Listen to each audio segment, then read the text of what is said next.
Okay, move out.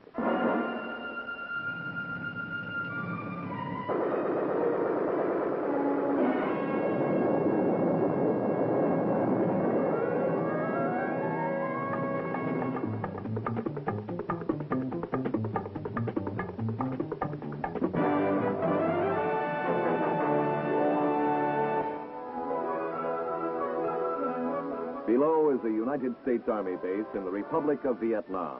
The usual layout, the usual equipment, the usual tents. But here too is the unusual, for here begins a 4-phase training program that gives the soldier his baptism of fire before he engages with the enemy. A program dedicated to his combat survival, with the theme stated in 4 simple words.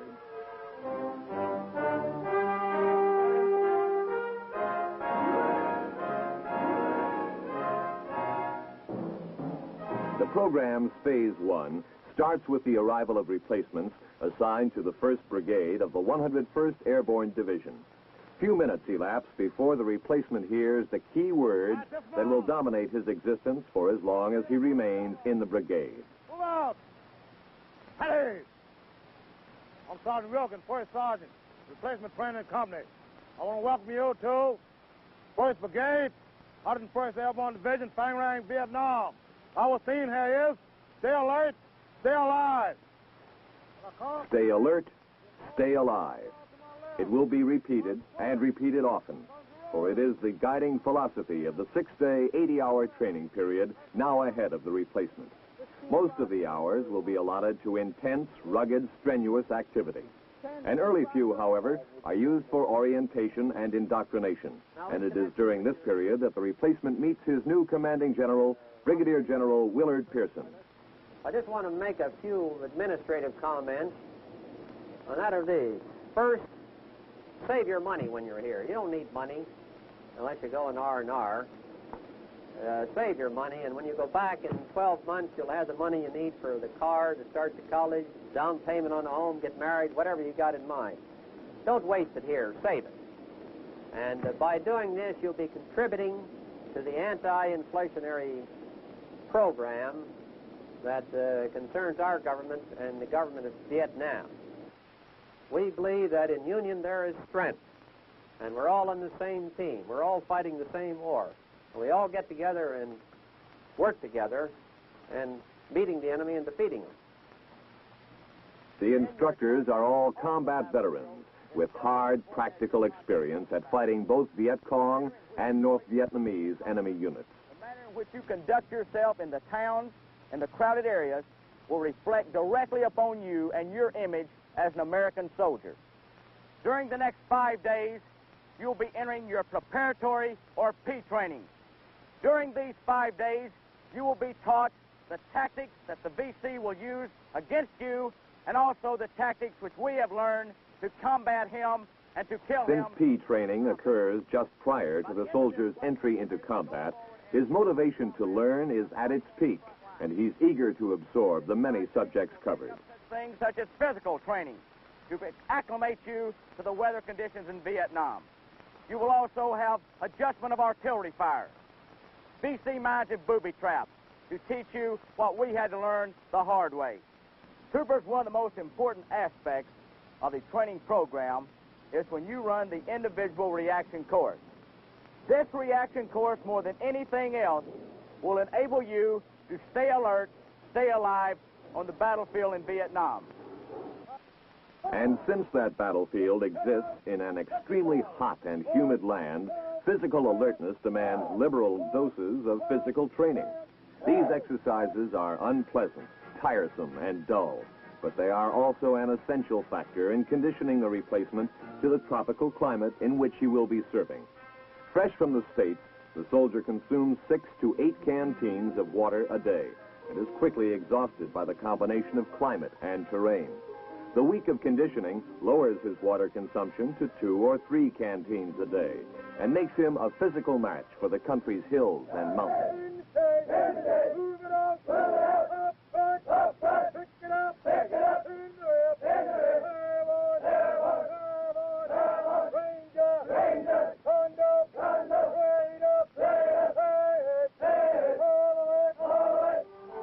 In this school, instructors use training aids designed by the enemy himself. My name's They Sergeant Tebow. occasionally make their points with explosive emphasis. Familiarize you with VC mines and booby traps, both local and hardcore. Also, PAVN, People's Army of Vietnam. These booby traps will be employed anywhere at any time. This is a VC propaganda sign. You'll find signs similar to this one in many villages that are controlled by the Viet Cong. The things you should do first is check it out for booby traps. You'll find that GIs come along and don't check signs out. They're very impatient. They want to tear the thing down. The first thing they do is grab it. The sign was booby trapped. A GI is either dead or wounded. The thing could have been checked out in several ways, or it could have been avoided completely. You could have found a different entrance to enter this village.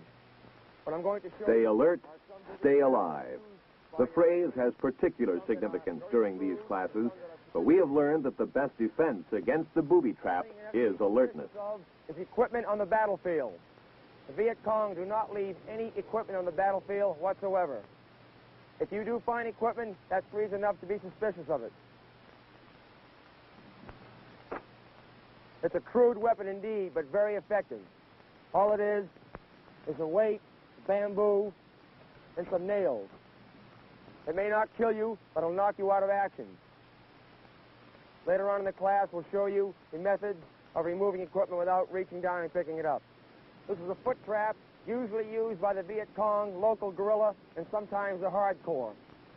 When a soldier walks along, he goes through the camouflage and strikes the trip device. The trap closes on the man's foot. The spikes could be spread with filth or some type of poison. This would not kill you, but this would knock you out of action for a week or 2 weeks. Ways of detecting these traps: you can take a long bamboo pole, approximately 6 feet long. The point man could walk along, probing the ground, looking for these traps. The second man in column would have his weapon ready to protect the point man. Are there any questions concerning this trap? Like a magician's trick, the booby trap is much less effective once the soldier knows what to look for. This is a VC hand grenade, used by the local and hardcore VC. It is handmade. The handle is bamboo. The body is metal, iron, anything they can get their hands on as far as metal is concerned. It's filled up with any type of explosive. The fuse is put into the hollow portion of the bamboo handle. There's a string onto a match head inside or some device similar to this. When they pull the string, it ignites the fuse and the hand grenade bursts. This is a defensive type hand grenade. This is a North Vietnamese mine, identified by the Min written on the mine. This is similar to the hand grenade that I showed you previously, only this has no time fuse.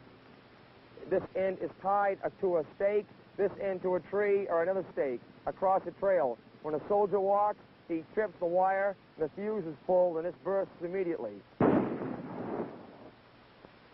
That, gentleman, was the anti-personnel mine M18A1, commonly known as the Claymore Mine. If you look... Having been impressed with the enemy's booby traps and mines, the replacement welcomes the extensive coverage P training gives to our weapons, such as the Claymore Mine. We have learned that the Claymore, a valuable weapon against guerrilla forces, can be used most effectively and safely only by soldiers who have been thoroughly briefed on its capabilities, have seen what it can do to a target, and have had practical experience at using it. Seemingly go off at one time. Now, what I want you to do is place your steel pots on your head, get down in the prone position, facing into the blast. Facing into the blast. I do not want you to look up. Do not look up. I want you to cover your neck. Cover your neck with your hand. All right, gentlemen, keep your head down. Burn the hole!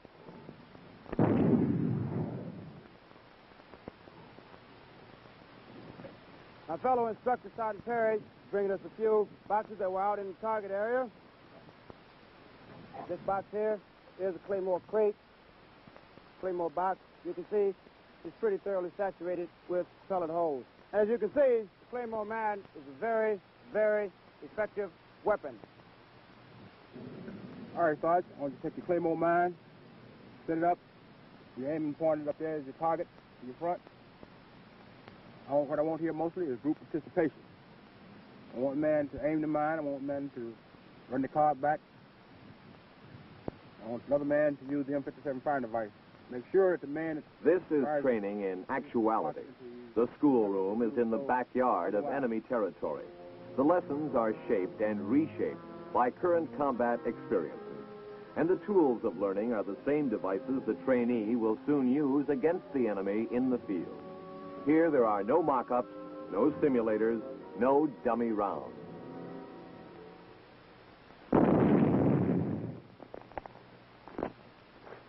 Scratch one chicken, decapitated the hard way Morning, man. to forcefully introduce a major subject. In the next period, we will discuss survival techniques here in Vietnam. But if you find Techniques of yourself- great value to soldiers whose units, whether for planned or accidental reasons, might be isolated in an unfriendly environment. Helicopter. Your helicopter was down. First, salvage all possible equipment. Second, move away from your aircraft or whatever the situation may be. Move away to an area and hide. And third, you must form some sort of a plan. Once you form this plan, stick by it. The things you do over here that comes natural just might be the tip-off that'll give you away. Good example, chewing gum. These Vietnamese people here, they don't chew gum out in the woods. So just keep it in mind. Things that come natural just might be the tip-off to give you away. Vanquish fear and panic. I don't think there's one person in the classroom here doesn't have a certain amount of fear. Fear is good. Fear is nature's way of giving you that extra shot of energy when you need it. You might only be 25 meters from help. Start feeling sorry for yourself. There's many things that enter your mind, such as giving up, surrender, when help again might only be 25 meters around the corner. Since survival in combat can sometimes depend upon the ability to distinguish sights and sounds, P training includes familiarization with captured enemy weapons, a briefing that also serves to boost the replacement's morale.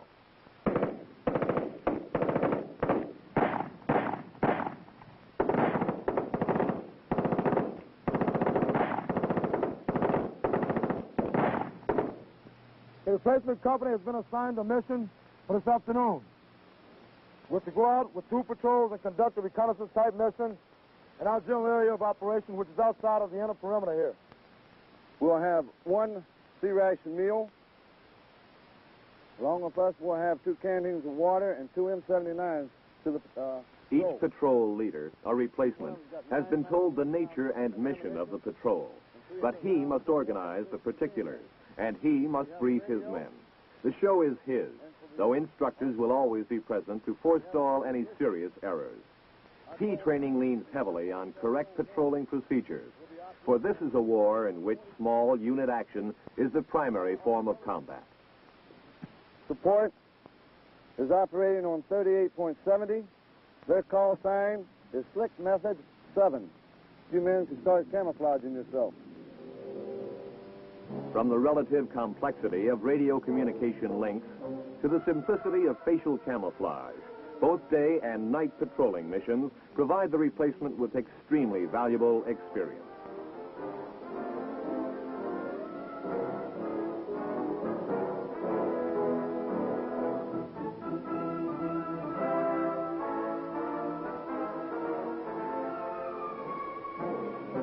The training patrols are conducted beyond the perimeter of the base camp, and the enemy has frequently acknowledged their presence with sniper fire.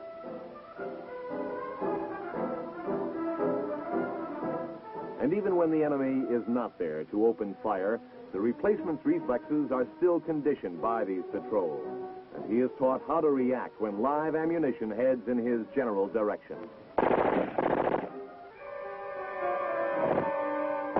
Comprehensive, intensive, realistic.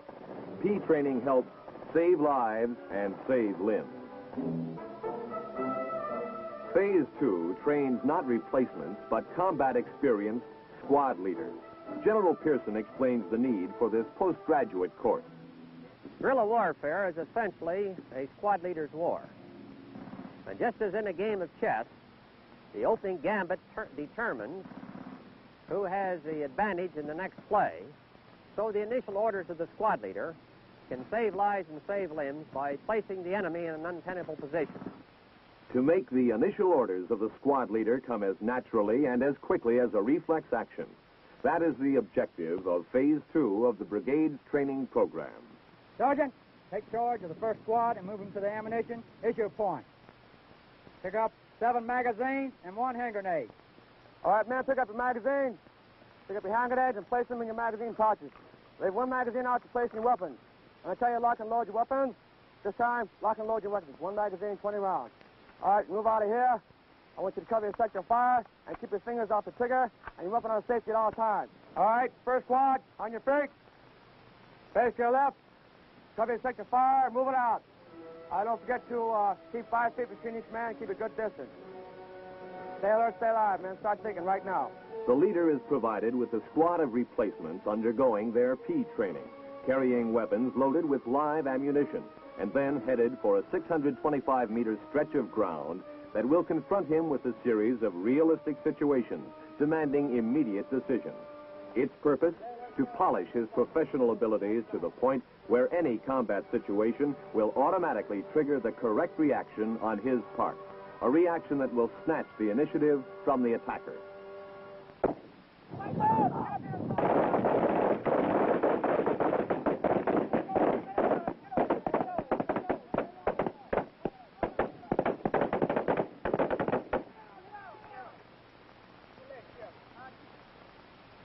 All right, Alpha team leader, report on me. Give me a situation report. Let's go. Get over here. Oh, wait a casualty. Plenty of ammo. Okay, get back to your team. No casualties, ammo. Okay. Okay, get back to get ready to out. Stay low over there. Keep your legs together, man. All right, first man. You know where to go, right? All right, first squad. On your feet. Move it out. The squad's performance comes under close scrutiny. The instructors carefully observe the squad leader's responses to a wide variety of combat problems. Problems as challenging as an entrenched bunker and as simple as a lone sniper. What happened? What do you got? Sniper hit. All right, look. Cover them. We've got to check out what it is. Yeah.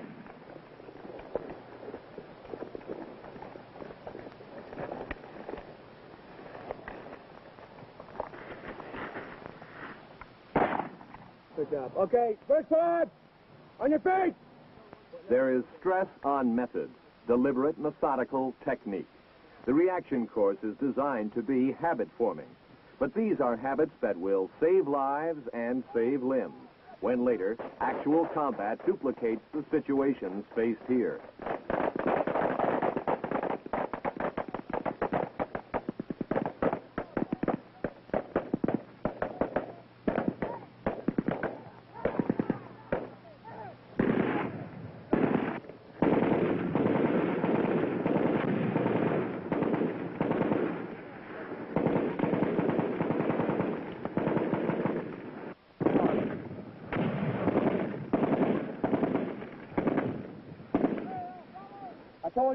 Follow-up critiques continue through to the end of Phase 2, the week-long squad leader's course. But the brigade's training program is not contained within a time slot, nor restricted to the one location. Where the brigade goes, the program follows. When the replacement joins his unit, he is taught to fire his weapons, individual and crew served. He participates in platoon and squad live firing exercises, rehearses air mobile operations with live artillery and TAC air. At 1400 hours today, the 3rd Platoon will conduct a heliborne assault to seize and secure objective area Abu. This will be a training operation in conjunction with normal combat operations. Phase 3, training concurrent with operations, has already given the replacement heavy practical experience at firing his and other weapons used by his unit. Now, it puts him to work in enemy territory. The first ship will have the first squad leader and 5 of his men. The second ship will be the platoon headquarters, minus the platoon sergeant and 1 machine gun crew. I want a machine gun on each flank. The first squad will be the base squad in the middle, second squad on the left, third squad on the right. What kind of shape's gun in, Lucky? Oh, she's in good shape, Ron. We'll be fine. How about the ammo? We got 400 rounds. There is a great deal of attention to detail, a great deal of emphasis on the role of the individual soldier. The fact that he is still actually an apprentice is not lost sight of. His responsibilities, what he must do, how he must do it, the weapons and equipment he will carry and operate. All these factors are examined and reviewed. In essence, a very legitimate military operation with a sound objective to achieve is made to serve double duty as a session in on-the-job training.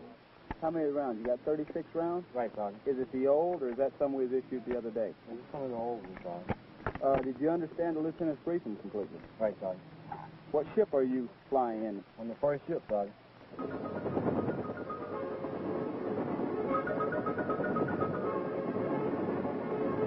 A small abandoned village has been designated as a possible Viet Cong supply storage area. It is not a major objective, but the fire support provided by artillery and tactical aircraft will acquaint the soldier with some of the complicated dimensions of modern warfare, as well as soften any potential resistance to the landing.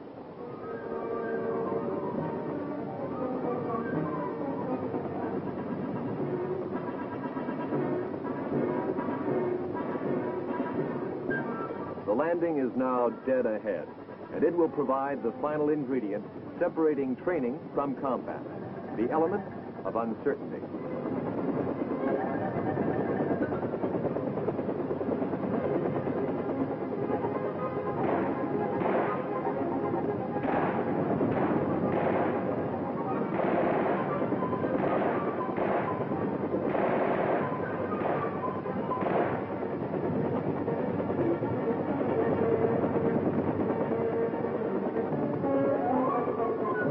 The theme now is safety lies forward. In this phase of training, aggressive forward movement is practiced as well as preached. It is emphasized as the surest way to survival. The soldier sees, and more important, is part of, a tactical application of firepower and maneuver as a means of overcoming resistance.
For him, the mission represents a major transition. He enters the village a well-trained amateur. He leaves it a professional. The brigade's training program has now included everything from the replacement's first exercise under the Vietnamese sun to his first plunge into a Vietnamese river, and there is still more to come. The last phase of our training program is the research and analysis phase. We have appointed or designated one officer full-time to analyze all small unit actions. Gentlemen, I'm the Brigade Small Unit Action Evaluation Officer. I got you here all together so we can talk this thing over for lessons learned, techniques learned, maybe even new tactics we can utilize. I'll write a report, send this on down to squad level so everyone in the brigade can learn from your actions. And further, we might be able to start training standards, set new training ideas within the brigade from your actions. Lieutenant Marshak, do you want to start off what happened? Yes. My platoon, the 3rd Platoon of Company B of the 502nd, was designated as the stay-behind force. So the morning that the unit was to move out, we received a resupply of sea rations and ammunition, water. And during this time, we also were able to adjust artillery on pre-designated concentrations. This would allow us to shift from one concentration to a target in a hurry. My team and I, we trailed along behind the VC about 75 to 100 meters. We trailed for a short ways and came in sight of two more. So we trailed the three of them until we hit an open field, and I had the sniper to drop the one farthest away. Then I taken up and got the next two. What lessons learned do you think would be the most beneficial to the whole brigade? I believe Sergeant Moran, my platoon sergeant, may have some that he can mention first. Well, I'd say, sir, one of the most important things would be quietness. Now, we found out it's rather difficult to hide 40 men in a small location. So we have solved this problem by putting them in two-man positions. This gives us all-around security plus complete quietness all the time. You have anything else, sir? Yes, I believe the fact that the stay-behind force is effective is one thing that we learned, plus the stealth, and also the fact that you should move out from the main body prior to it leaving by infiltration, and that all indigenous personnel that may happen to come through your area should be detained. And also the fact that we trailed them about 100 meters, 200 meters, something like that, before we actually engaged them. Because then we caught them when they were sling arms and were able to kill them, search them, get their gear, and move back into position with them not knowing where we came from. The final phase is also a beginning, for its feedback information results in new improvements in both training methods and combat operation techniques. You have been watching highlights of a program that supplements the soldiers' stateside training with pre-combat, on-the-spot polishing, given under the climate and terrain conditions in which you will actually be fighting. By learning to call in fire support and direct it onto the target. By learning the quick, safe way across obstacles.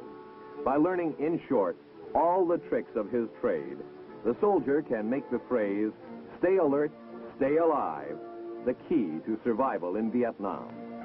The effectiveness of this training program has been acknowledged by General Westmoreland, with a directive instructing all American combat units to begin similar programs. It is a program that makes professionals of replacements and experts of professionals. And it is a program that works. 1st Brigade, 101st Airborne Division. The following award is announced. Combat Infantryman's Badge, First Award. Hernandez, Alfred A., Sergeant, E5. Long Range Reconnaissance Patrol, Headquarters, Company, 1st Brigade. Congratulations there, the mark of the man.